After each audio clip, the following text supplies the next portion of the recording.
found myself wondering about burglars today. How are they getting on in these challenging times? By the way, Becky and I have a little running joke where we will use the phrase "in these challenging times" or "in these unprecedented times" or "in this unique era." Just randomly, no. Would you mind making us a cup of tea in these challenging times? Have you emptied the dishwasher in this unprecedented era? Anyway, I digress. Burglars are, I believe, just doing things differently. Unfortunately, I was reading on Facebook that there's a lot more what they call distraction burglars.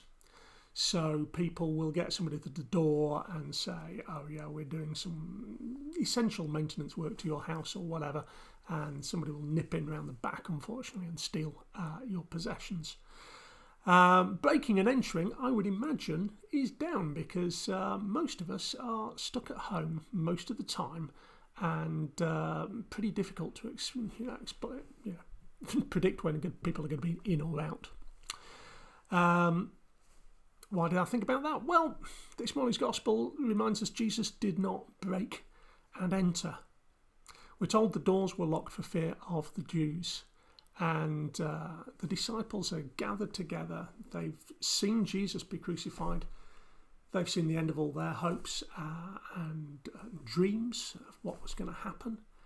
And so they are stuck together. Very much like we may be experiencing being stuck together with our nearest and, of course, dearest. The doors were locked, but Jesus doesn't break and enter. It's not like one of those Hollywood films where the doors fly open and boom, there's that big silhouette of Jesus and the white shining light. Nothing like that. We're just told that Jesus stood among them and said, peace be with you. And even though the doors were locked, Jesus was with his disciples. And throughout history, Jesus has appeared to his disciples when they've been locked down by persecution and through fear.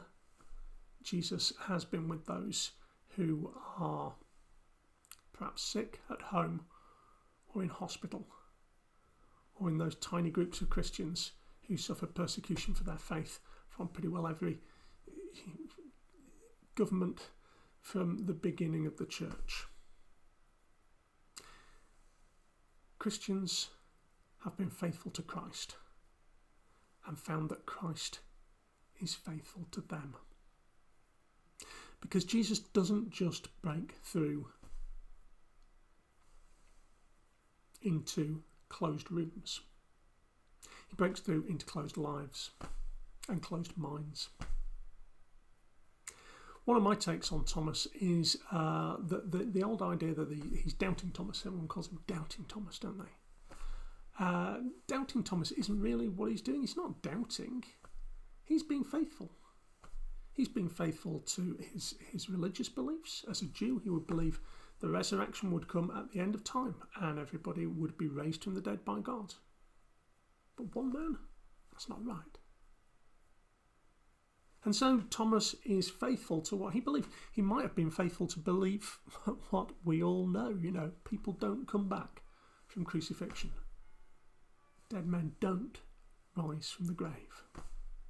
He was being faithful to his experience and to everything that life had taught him.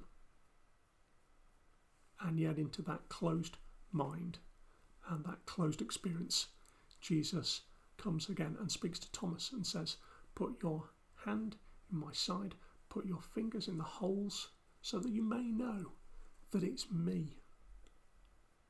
Because those of you who do attend regularly at St Mary's know my other take on St Thomas is that he is the twin. And twins, if you know what twins are like, they're always joking around and pretending to be the other one. So I figure Tom is the most sceptical of the disciples. So I just call him Tom then. We're not that close. Thomas is one of the most sceptical of the disciples because he's done that trick. Oh yeah, that was my twin brother, not me. So he thinks maybe the disciples have seen somebody who just looks like Jesus, a doppelganger, maybe even a twin, who knows? Just somebody who looks like Jesus. So Jesus talks to Thomas alone and says, see, it's really, really me. And even through the resurrection, Jesus bears in his body the scars of his death. Something that I often reflect on. So, wherever you are, I pray not only will Jesus be with you because Jesus is with you, but that you may know that Jesus is with you. I am one of the great worriers. I have to confess, I am worried by pretty well everything. I worry about the future, as I'm sure we all do. What's going to happen to us in terms of illness, in terms of the economy, in terms of our jobs. But I'm also very good at worrying about the past. I am, a global worrier because I worry about things that I've done in the past that maybe were wrong, either deliberately or accidentally, and what have I done in the past that I can change? Well, Jesus speaks his words of peace to those of us who worry. Wherever we may be and however we may find ourselves in lives, Jesus says, peace be with you. Amen.